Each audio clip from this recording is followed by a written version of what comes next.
The Steelers went and got Jabrill Peppers. What does that mean for the secondary? We talk about that here on the Locked On Steelers podcast. Let's get into it.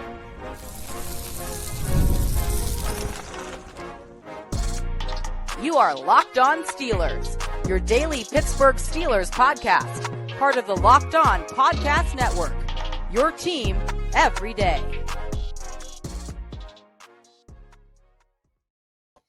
Hello and welcome to the Locked On Steelers podcast. I'm your host, Chris Carter, bringing you your daily dose of all things in the Pittsburgh Steelers. As always, you can find the show on your favorite podcasting apps and on YouTube. Like this video if you enjoyed. Subscribe to this YouTube channel to get all of your daily Monday through Friday episodes, as well as our bonus content. We thank you for making us your first listen every day, because we're your team every day. And today's episode is brought to you by FanDuel. Right now, new customers can bet just $5, and if your bet wins, you get $300 in bonus bets to use across the app. More on them later.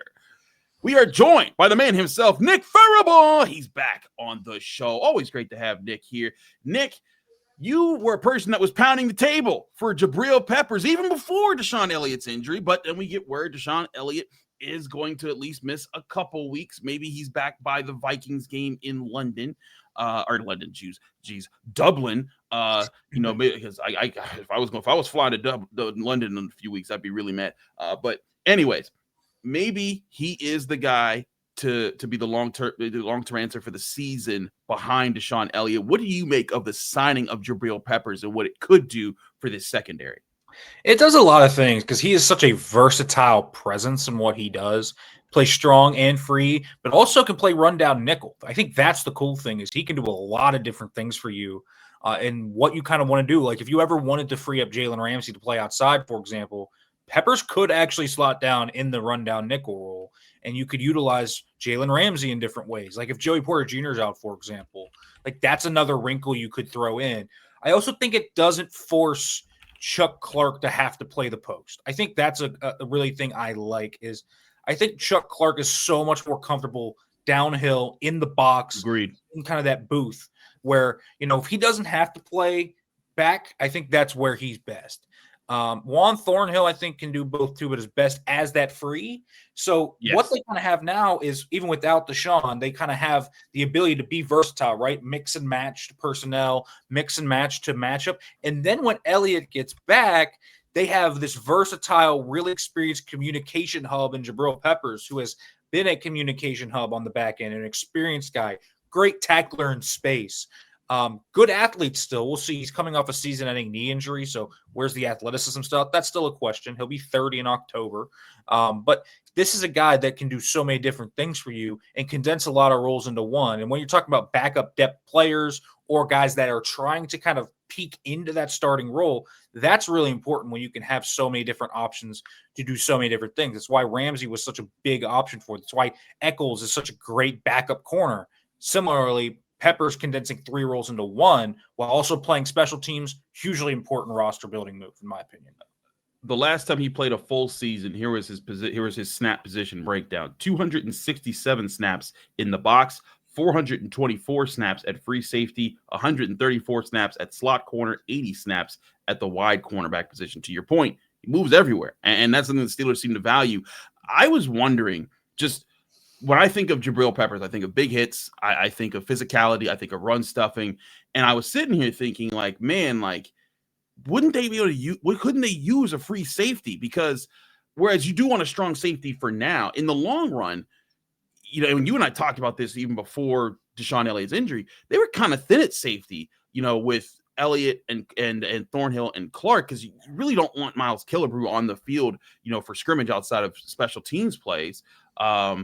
And Sebastian Castro's not ready for that role, and he's also more of a box guy than a free guy. But if Jabrill Peppers is a guy who can move around a bit and especially help you in the free safety role, that could be huge for what the Steelers want to do flexibility-wise and offer them more flexibility to say, hey, we're going to move Jalen Ramsey around even more. And I mean, I talked about this yesterday with our Jalen Ramsey getting a two star grade on his first performance, but I thought it was really cool to see him play pretty much every position in the defense, and the Jets having to avoid him all game.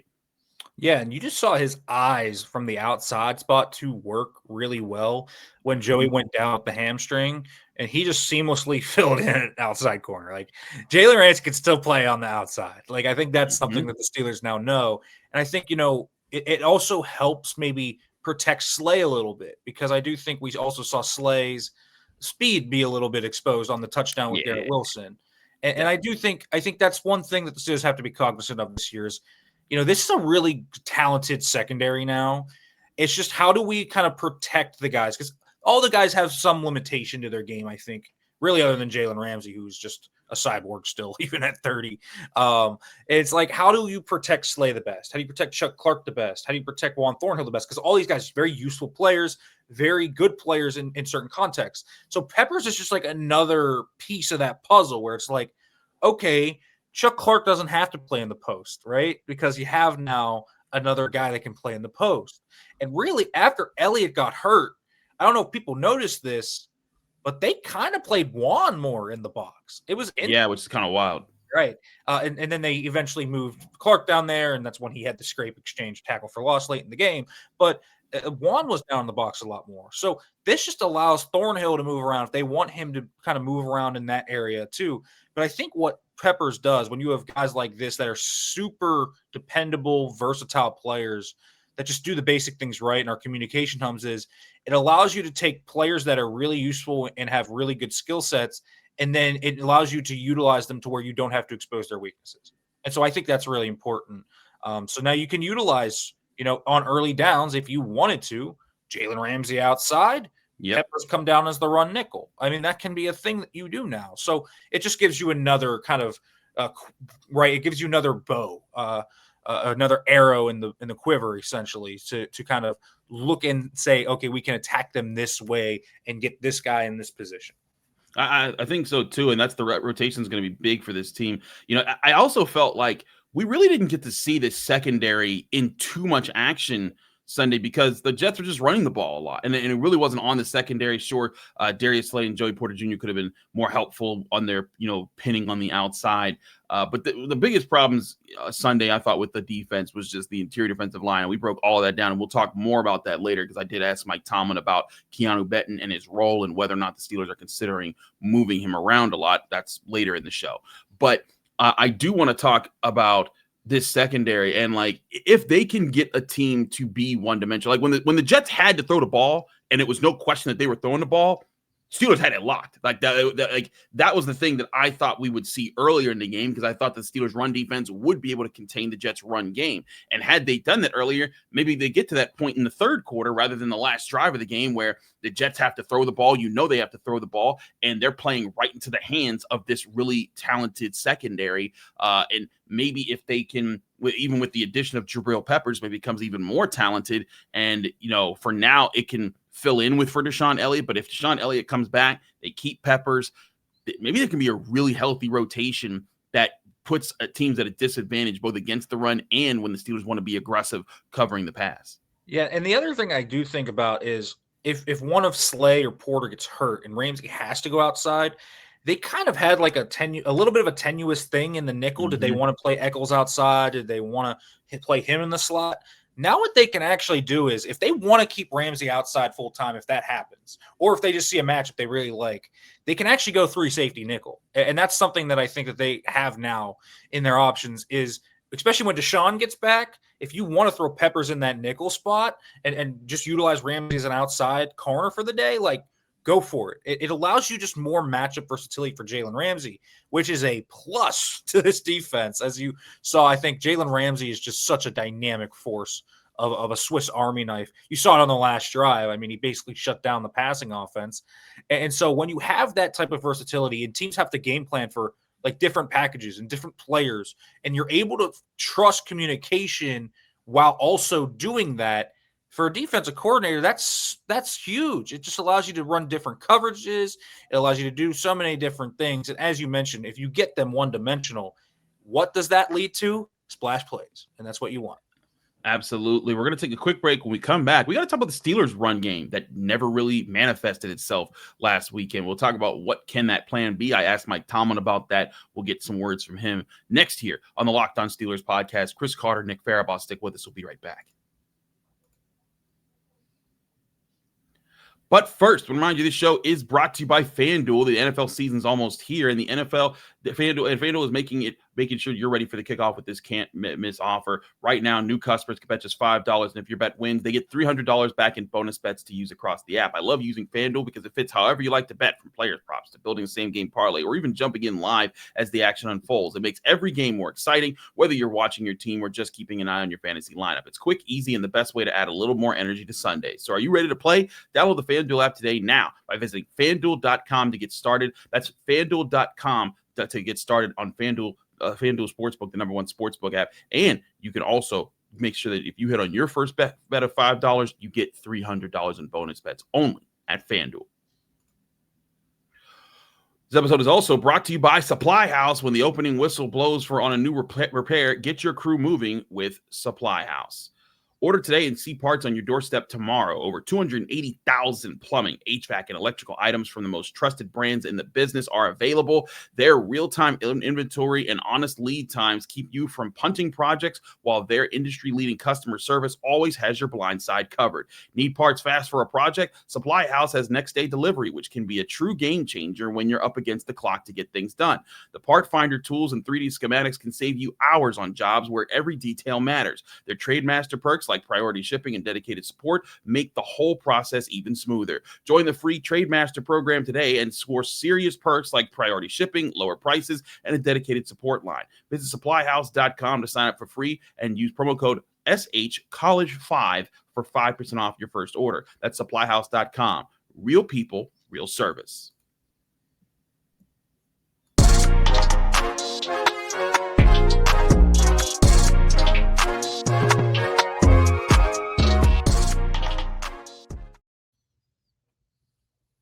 We're back here on the Locked On Steelers podcast. I'm your host, Chris Carter, here with Nick Farabaugh of PennLive.com. Nick, the run game did not come to fruition for the Steelers. We had been asking them too. Like, it's not like we hadn't been checking, because you guys remember me asking, like, hey, we haven't seen it manifest. We didn't see you guys try it much. And then it didn't manifest in week one. In fact, the Steelers ran 20 times for 53 yards. That's less than 3 yards per carry. I asked Mike Tomlin about how they move forward with the run game progress, and we also got other questions on that as well. Here was Mike Tomlin answering questions about the Steelers run game during his Tuesday press conference yesterday. I'd be remiss if I didn't compliment the Jets, and their players and their schematics had a lot to do with it. And again, as I mentioned, sometimes it's none of the above. Sometimes it's just lack of opportunity on how a game unfolds. We didn't possess the ball enough. I think we had 25 minutes of time of possession, and some of that time was done in a catch-up-like capacity, which changes your run-pass ratio, if you will. Mike, when it comes to you guys' run game, you didn't get to test it out too much with the full first team in the preseason, and then, as you said, circumstances kind of limited what you guys could do in week one. How do you chart as a coach the path forward for this group to find its footing in the run game? It's business as usual. It is. We look at the teams that we play against. We see what they do well individually, what they do well schematically. We formulate a base plan and we build from there. Nothing changes. Certainly in week two, there's less speculation in some of that. But we have a process, but everybody has a process that leads from planning the preparation to play.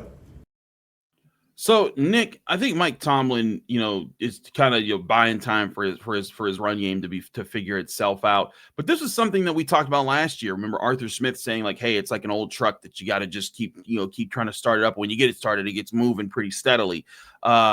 It was non-existent against this game. And granted, the Jets have a very talented defensive front, to Mike Tomlin's point, from Quinnen Williams to Jermaine Johnson to Will McDonald. Like that was going to be a tough assignment for the Steelers offensive line. But they got to figure this out, because this offense, as good as Aaron Rodgers was, it cannot sustain itself if there's no balance to it. And you're asking him to air things out every single week for 4 touchdowns and no interceptions. What's the biggest thing you think they need to do to get this run game going moving forward? Yeah, that's a tough question, because they did run into some uninvited, like the box count numbers for when they were in there were never advantageous. The Jets came in and said, we are going to stop the run and we are going to make Aaron Rodgers throw, and Aaron Rodgers cooked them. That's what happened. They blitzed a ton. I think that was something that that really got them off. And there was one player that destroyed about half those runs, and his name was Quinnen Williams. That guy played unbelievable. They ran trap and crunch and trying to use his aggressiveness upfield to get him, and he just went boom and killed both plays. Then they said, we're going to run outside of you, and then he still got to the perimeter. So some of it, I do actually agree with Mike, is the Jets, is because Quinnen Williams was unreal on Sunday. But I do think part of it is also timing. I thought the Steelers' O-line, like on double teams on inside zone, on duo, they weren't climbing at the right time. They were hitting the guy, so you weren't getting the full force of it. I thought some guys took bad angles in space. Like I thought Fautanu and Frazier were guys that actually did that. The one guy I thought really did well in the run game was Mason McCormick. I actually thought he played pretty well. His was up, but I actually think because there's some moving pieces, I think Sam Allen didn't practice a ton during training camp. Fautanu is still pretty new, and McCormick and Fautanu did not practice much together on the same unit last year. So timing stuff feels like that's going to be something I think that is a big thing, and that maybe is the biggest thing. So it's going to be kind of interesting to see how they do it because it wasn't necessarily all schematic. They ran gap, they ran zone, none of it worked. So it's not like I can say, oh, you got to run some gap stuff and get them on the move. When they got them on the move, the Jets still snuffed it out. When they ran zone, they still stuffed it out. So I think it's timing, and we know what zone runs specifically how important timing is. I think that's a big thing that, like, when we talk about that chemistry, that's what we're talking about. It's, being able to hit your double team at the exact same time. It's why, oftentimes you'll see offensive linemen just simply working on stepping at the same exact time. You want your right foot to go with your partner's right foot, and then with their partner's right foot all the way down the line. And because when you're all working at the same time and on the same step and on the same moment, it then makes it very tough for a defense to work through that. And at the same time, it takes time to get that down. Even with I'll bring up a million times over, it takes forever. It took time for the Steelers offensive line of the 2010s with Pouncey, DeCastro, Foster, Villanueva, Gilbert. It took time for them to figure out their rhythm. So it's going to take this group the time to figure that out as well. But I do think it's important for them to figure it out because this team needs to have a run game kick it at some point. I also thought it was interesting their usage of the running backs. I know some people were miffed by, Warren getting 11 carries, Gainwell getting 7, Johnson getting 1. I don't think that will be a thing that necessarily defines what happens with this run game. I think that more so they're trying to get guys in different positions. Gainwell, I think, is kind of a gadget play. Not a gadget, that's not right, but it's not fair to him. But I think he offers more versatility in what he can do because of his ability to catch the ball in space and to make guys miss out there, and what he can do in that respect. That adds more for Aaron Rodgers and what he wants to do and see. But I think eventually you'll see if this offensive line does come together and does form the chemistry that makes them a more efficient run blocking unit, you'll see Jaylen Warren get more of those carries. I think you'll see eventually Kaleb Johnson getting worked into that. And that's something that has to happen for this Steelers team if they want to be real contenders come wintertime. I think the one thing I'd like to see schematically is gap runs from under center. That's one thing I would say. They ran 5 gap runs and all 5 of them were from the gut. I would like to see them do some under center stuff just to see how that works because it gives a different look. And I think on top of that, you can set up different play actions off that. We saw the Steelers actually fake counter and fake power off the under center stuff. They never ran counter and power from under center. So I actually want to see how that looks. I think that's one thing they can do. Timing is still important, of course, on pullers and being patient with your backs. And I would like to see Jaylen Warren a little more just because I think he's such a dynamic threat as a receiver as well. But I understand why they went with Kenny G, just because it was such a screen-heavy game because of the blitzes that the Jets run, the man blitzes specifically. The Steelers ran 8 screens. That's a lot of screen passes in one game, and they were really good at them. So that was clearly part of the game plan. So essentially that worked as like a conduit for the run game too. So that's something, but that is one thing I would like to see. I'd like to see them run trap from under center. I'd like to see them run crunch from under center just to give them a different look because defenses have to play those under center looks differently and respect the play action stuff a little more. And then that can open up chunk games down the field out of off of play action, which we saw anyways from under center.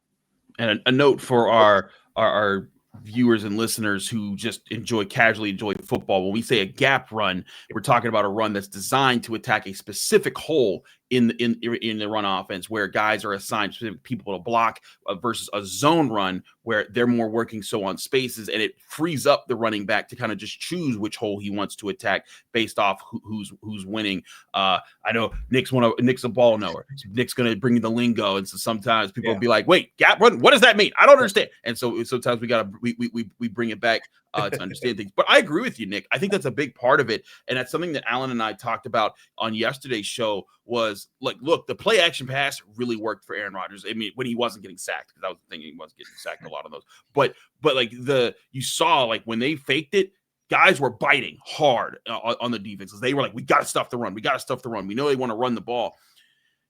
If you don't develop this run game, eventually what's going to happen is teams are going to say, go ahead, call play action, and they won't bite. And then all of a sudden, Ben Skoranek isn't open, on the right sideline, or Calvin Austin is covered, or Pat Freiermuth is double teamed up the seam. And then you're not getting the looks that you want for Aaron Rodgers. He's having to hold on to the ball more. And then there's even more pressure put on the offensive line to pass block. So help out Rodgers and your O-line by running those concepts more. I think like you're talking about under center, and even if it's not under center, just get, like you're saying, the counters, the traps, the pulling plays where you're using this athletic line. And Arthur Smith told us, I asked him weeks ago, I said, what things can you do with this offensive line that you haven't showed? He talked about the athleticism of this offensive line and pulling and using them to hit in space. I don't know if I saw them do that really once in a real run game situation on Sunday. So those are things that they can do. And listen, again, maybe it's matchup by matchup. Maybe they said, hey, we don't want to do it this week against the Jets because their defensive front is nasty and tough. Maybe they feel like, hey, when we go up against the Seahawks, we could do a little bit more there, and they find some footing. Yeah, that could be something. And they did run trap from the gun, and it just takes too long to develop for the running back. It needs to be quick hitting. It needs to hit hard. Granted, Quinnen Williams read it anyways because he's Quinnen Williams. But I do think this athleticism of this line needs to be utilized. And that doesn't always mean you have to run the wide zone stuff, which is just attacking it so horizontally that I think sometimes for this line, it just doesn't work timing-wise, And so I just think sometimes simplifying things, right? Okay, let's get you on the move. Let's give you just a target, and boom, just smack that guy, right? Like that's what a gap scheme is all about. When you're in power, you're kicking out the 3 tech, right? Like that's just what you want to do. If you're running trap, go kill that 1 tech or that nose. Like that's what you want to do. And so sometimes making things simplified for a line that is still kind of feeling out the cobwebs is important. And that is obviously a big thing if they want to get the run game going. Absolutely. We'll see more about that as the Steelers move forward. I want to talk about the other line for the Steelers. That's the defensive line. We talked about it a bit yesterday. I asked Mike Tomlin about Keeanu Benton, what he needs to do better, and would they consider flipping his role around in the defense? We'll talk about what he said and get Nick's thoughts on that next year on the Locked On Steelers podcast. I'm Chris Carter. He's Nick Farabaugh. Stick with us. We'll be right back. But first, remind you, this show is also brought to you by Mazda. Mazda crafts cars for those who do more than simply move. Mazda delivers confidence with every ride, with more IIHS top safety pick awards than anyone else. You can feel Japanese craftsmanship in every detail, from the metallic accents to available Napa leather upholstery. With all-wheel drive standard in every crossover SUV, you can drive with confidence through almost any season. Like the players, we sweat through every detail at Mazda, because when you make every move count, impossible becomes irrelevant. Mazda, move and be moved.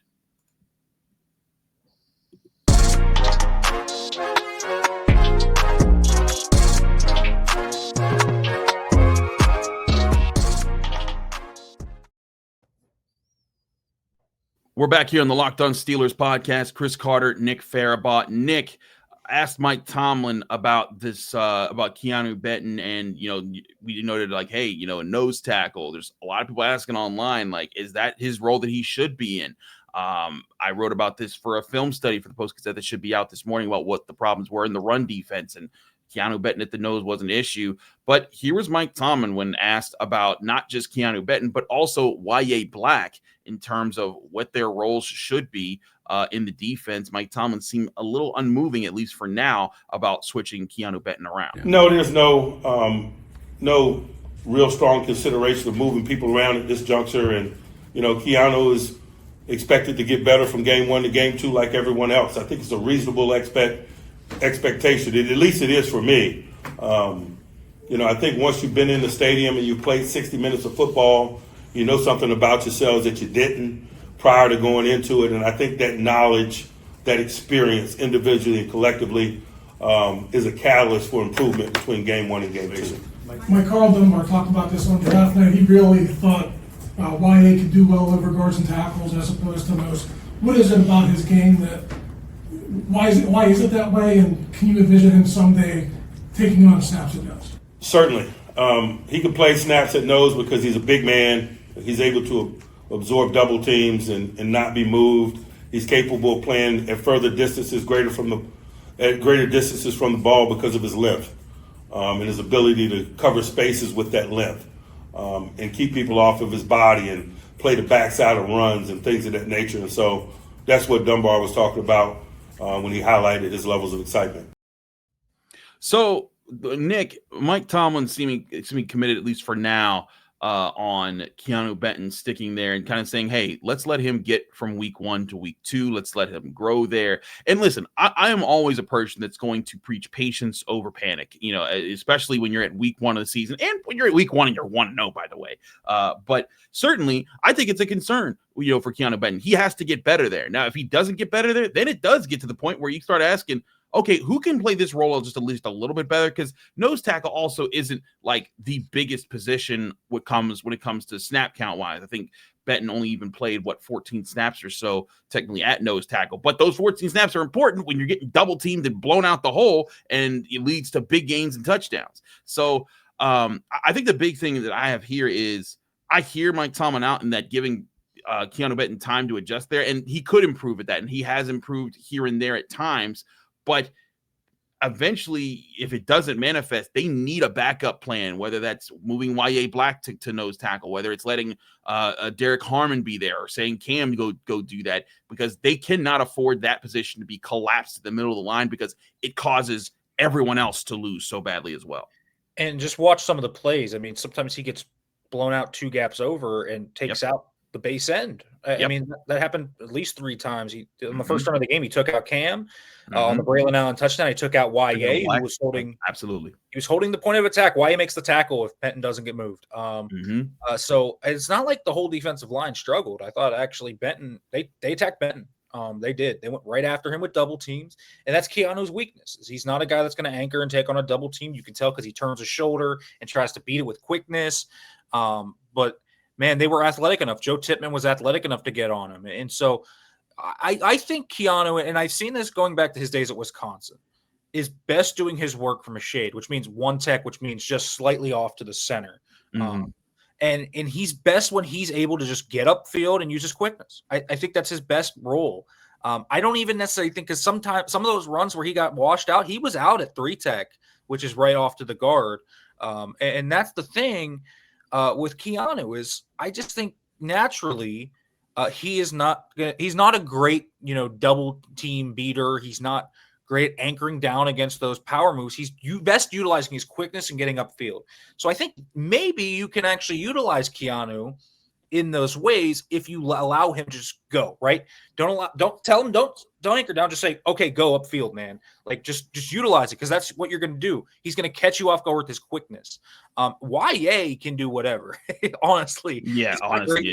He's so big. The thing with Yahya is he's so big, and your kind of thought is, well, what about the pad level, right? If you're playing at nose, you got to play with great pad level. And then you look, and he's facing guys that are 6'2", 6'3", and he's still lower than them. Like, that's the crazy thing about Yahya is he's a big dude that's long and strong and plays low, and that's great. And so I would like to see Yahya a little bit more at the nose, but I understand why they have him at 4-eye. He can do that too. So I think Benton. The issues with Benton are a little more nuanced than just nose, 4-eye, 2-eye, whatever. You know what I mean? I think he's he's a little bit of a different player than anyone else in that room. So I think there are schematic adjustments they can do to make Keeanu more comfortable and maybe allow him to make some more splash plays. I think it certainly would be. I think the big thing, though, is if you're asking Keeanu Benton to get upfield and so what you're saying is instead of trying to like take on the double team and absorb it, where you're like, hey, you're getting your hand in both linemen's chests that are trying to double team you, right? And you're controlling it and you're making sure you guys aren't going to get past me. You might keep me from making the play, but Patrick Queen and Peyton Wilson are going to be clean. And there were plenty of times they weren't because he was losing in that battle. But you're saying instead of doing that, saying, hey, you know what? Go ahead. Because I'm going to slip right past both of you and I'm going to make the play. And here's the thing about that. If you can do that at a decent clip, like you do that 40 to 50% of the time, that'll be disruptive because then all of a sudden this D tackle's in the backfield and you're taking away run plays. And then teams are going to be like, whoa, we can't run while he's there because he's going to slip our guys too frequently to do it. But the thing is, you got to be able to do that at a consistent clip. It can't be like a once in a while thing. And that's where I think that Keeanu Benton could run into trouble if he isn't able to win. And that takes good technique. It is not just quickness. It's quickness, technique. It's something that I think Kalijah Cansey did real well for Pitt for years. And that's why he was a first round pick and does well for the Buccaneers now.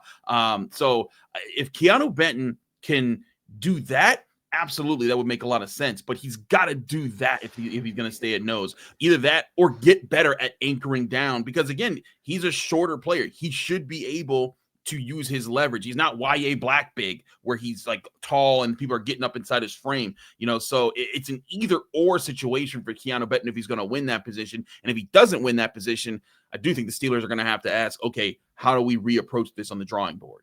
Right. I mean, listen, the answer very well could be Keeanu Benton is a passing down sub-package rusher.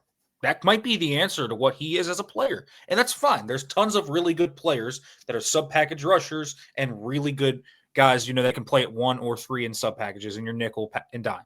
Okay, if that's what he is, fine. But you can't have him playing in base at the nose because he does get moved.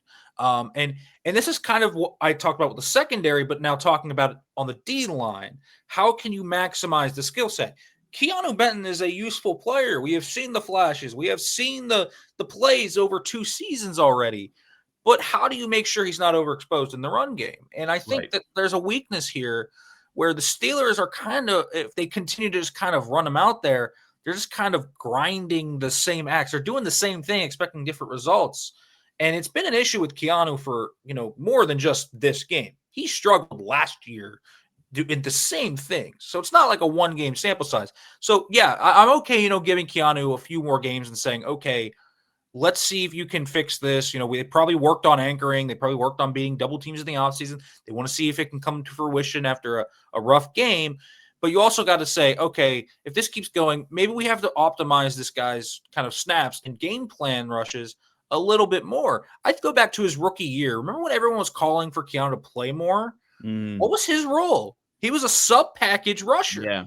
That's what he was. And so I kind of wonder if that may just be what Keeanu is, and that's completely fine. And I think they have an answer at the nose, and his name's Yahya Black. Once Harmon comes back, slot Yahya in at the nose, and I think you're fine. It'd be really interesting to see if that is the plan. Derek Harmon is out for this week, as is Deshaun Elliott. And there's one other player they said was out. Malik Harrison.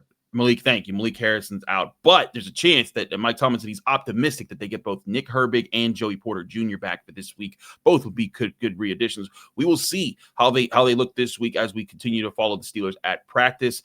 They're back at practice today, Wednesday, and again Thursday and Friday. We'll keep you noted with that here on the Locked On Steelers podcast. Nick, thank you so much for joining us here in the Locked On Steelers podcast. Let people can find you, follow you, and get more of your work. You can follow me on Twitter at Farabaugh FB. You can follow me on Blue Sky at Nick Farabaugh. Make sure to check out the stuff, PennLive.com/Steelers, and check out the YouTube channel, The Steelers Blitz Penn Live.